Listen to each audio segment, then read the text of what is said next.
अभी देखें कि अमेरिका पहले ही दिन से ईरान के शहरी और सिविलियन इंफ्रास्ट्रक्चर को निशाना बना रहा है। We all know that and we have witnessed it. यार ये बड़ी दिलचस्प बात है।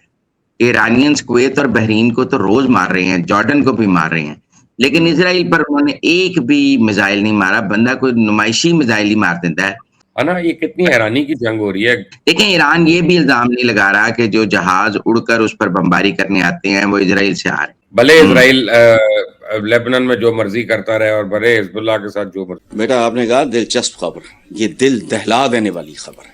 ये सुभान अल्लाह, यानी रात को दिन में बदलना, ये दिलचस्प होगा आपके लिए, मेरे लिए दिल दहला देने वाली बात है। यानी खुदा की कसम बिलो एवरेज आदमी भी अब सर पकड़ के बैठ जाएगा, परवरदिगार हमारा कुछ भी ठीक नहीं, इसको कैसे ठीक करना है। आज 8वां दिन है, 8वीं रात थी जो मुसलसल बमबारी हो रही, 8वीं रात इस वक्त। और ईरान ने जो सबसे बड़ा जो ज्यादती उन्होंने की है कि 2 वाटर फिल्ट्रेशन प्लांट जो है, न्यूक्लियर एनर्जी साइट भी उन्होंने तबाह कर दी। तो इसका मतलब है कि ईरान भी ट्रस्टवर्दी है पूरी तरह के नहीं है। वो तो शायद पूरा नहीं हुआ, बल्कि वो काम तो प्रोडक्टिव हो गया। खित्ते में कुछ बहुत बड़ा होने जा रहा है। ईरान के हवाले से भारत ने अपने शहरियों के लिए एक एडवाइजरी जारी कर दी है। अमेरिका और इसराइल की तरफ से आने वाले बयानात और तैयारियां भी एक खतरनाक मरहले की जानिब इशारा कर रही हैं।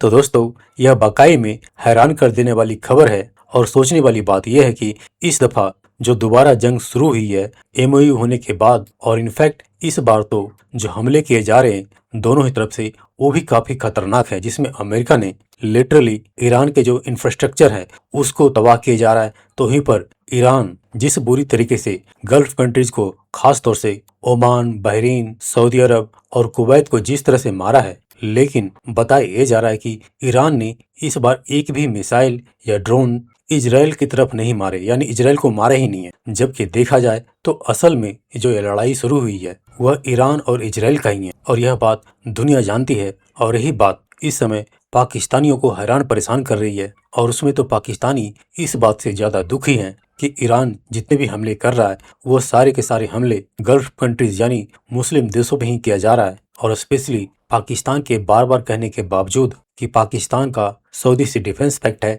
और सऊदी अरब के ऊपर हमला मतलब पाकिस्तान के ऊपर हमला, फिर भी ईरान ने सऊदी पर हमला किया।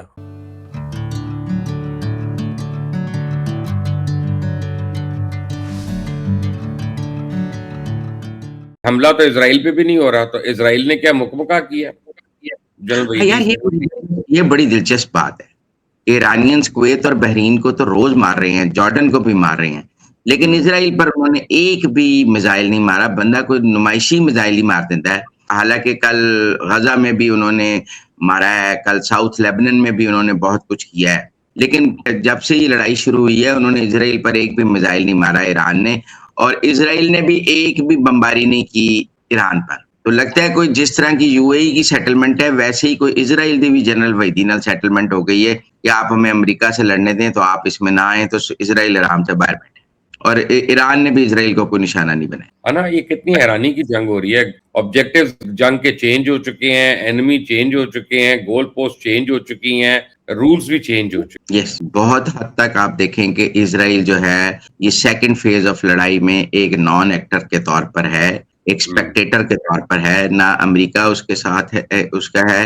लेकिन ईरान ये भी इल्जाम नहीं लगा रहा कि जो जहाज उड़कर उस पर बमबारी करने आते हैं वो इजराइल से आ रहे हैं, उसका ये इल्जाम नहीं। हालांकि मैंने पढ़ा कई जगह के बहुत सारे रिफ्यूलर्स उन्होंने इजराइल पहुंचाए हैं अमेरिकन ने, लेकिन ईरान कहता है कि जी वो कुवैत और बहरीन से आ रहे हैं, जॉर्डन से आ रहे हैं, वो नहीं कह रहा कि वो इजराइल से आ रहे हैं। उनका स्टांस ये है कि जहां से जहाज उड़ के आएगा हम वहां निशाना बनाएंगे। तो इसका मतलब है जहाज तो इस कुवैत, बहरीन और जॉर्डन से आ रहे हैं क्योंकि वो 3 ही मुल्कों को निशाना बनाएंगे। वो कहते हैं अगर हम पर बमबारी वाला जहाज इजराइल से नहीं आ रहा तो हम इजराइल को निशाना नहीं बनाएंगे। इस वक्त रूल्स ऑफ द गेम यही है ना।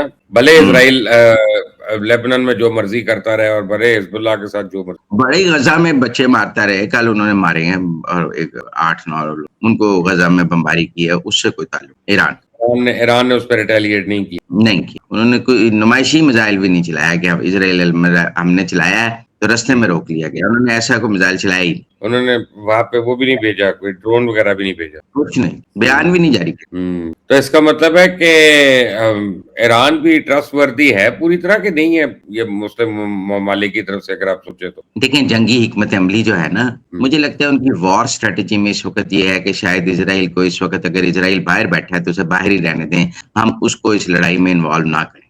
उनको लगता है कि अगर इजराइल को इन्वॉल्व करेंगे तो इजराइल रिटेलिएट करेगा।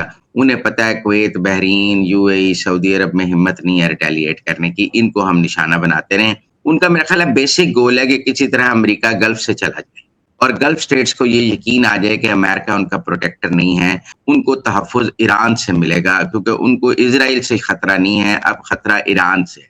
ईरान नया एसएचओ बन गया ना इलाके का। बिल्कुल, वो ये एस्टेब्लिश कर रहा है कि गल्फ स्टेट्स ने अगर अमन से रहना है तो वो अमन सिर्फ ईरान दे सकता है। पहले ये था कि अमन से रहना है तो इजराइल से अमन चाहिए, इजराइल का अमन अमेरिका देता था। अब ये है कि अमेरिका अकेला अमन नहीं दे सकता, इजराइल अमन नहीं दे सकता। अमन का 50% जो हिस्सेदार है, बल्कि 70% हिस्सेदार जो है वो ईरान है कि वो अमन दे सकता। दूसरी तरफ जंग में हालात जो हैं वो भी खराब हैं। अमेरिका मुसलसल हमले कर रहा है और सुनने में ये आया है कि पाकिस्तानी वजीर खारजा चाइना गए हुए थे और वहां पे चाइनीज ने ये कहा है पाकिस्तानी वजीर खारजा को जल्दी करें और मामलात को ठंडा करें, अमेरिका से भी और ईरान से बात करें, वरना अमेरिका सख्त हमले करने जा रहा है अगले हफ्तों के अंदर। चीमा साहब, डेवलपमेंट शुरू करते हैं पहले जंग से। आज 8वां दिन है, 8वीं रात थी जो मुसलसल बमबारी हो रही, 8वीं रात। और उस पे जो मैं बताना चाहूंगा कि आज अल जजीरा ने भी बड़ी डिटेल से कहा है, CNN ने पीट हेग्सेथ को कवर किया है, ब्लूमबर्ग, सबका मैं बताता हूँ कि सब आज क्या क्या। जो वेरी इंपॉर्टेंट चीज है कि बार बार वो ये कह रहे हैं कि जो 2 फौजी हलाक हुए हैं जॉर्डन में और एक अभी जो गायब हैं, उनके ऊपर सेंटकॉम ने कहा कि स्विफ्टली पनिश करेंगे IRGC को और उनमें हमलों में तेजी आएगी। बल्कि इसके बारे में तो कई सख्त अल्फाज भी हैं। पीट हेग्सेथ ने बड़े सख्त अल्फाज इस्तेमाल किए CNN पे।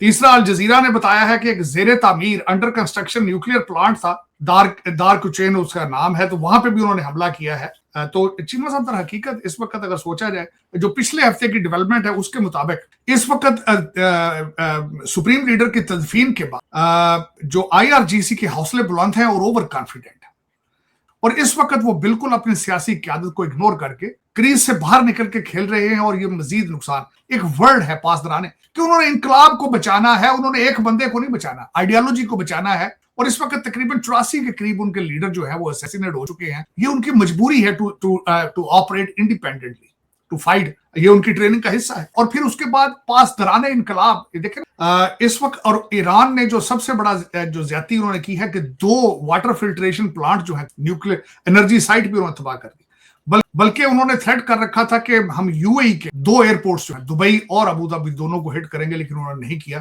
तो इस वक्त चेन ऑफ कमांड ना होना, कुछ उसके प्रोज हैं, कुछ कॉन्स, कुछ फायदे हैं, कुछ नुकसान है। अब इस वक्त उनकी एयर के अंदर चाइना फुल सपोर्ट कर रहा है, रशिया फुल सपोर्ट कर रहा है चीमा साहब, और अमेरिका परेशान है। और सबसे बड़ी बात यह है कि अगर दुनिया की सोल सुपर पावर को वहां से एग्जिट ना मिले, उनको वहां से वे आउट ना मिले, तो किस तरह बिहेव करेंगे, कॉन्सिक्वेंसेस आर वेरी डायर। ये सिचुएशन है उस वक्त जंग की। और दोनों अफ्रीकन जंग से निकलना चाहते हैं, लेकिन निकलने का तरीका कार नहीं।